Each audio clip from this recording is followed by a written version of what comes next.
Welcome to the channel. Today I'm going to show you how to buy an Apple gift card with PayPal.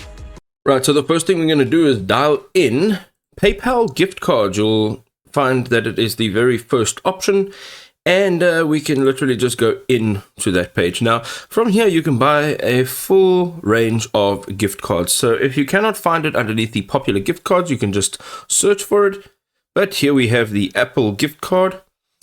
And we are going to just click on that, and you'll see as you come down, you can change the amount you can add onto there. So from $25 all the way up to $100, or you can just add another amount, max being $100.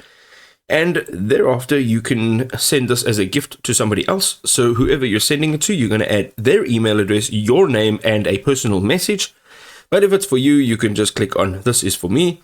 Click on add to cart. You will now see that there is a checkout option. Go and click on checkout. You will see that you'll find your cart, your total.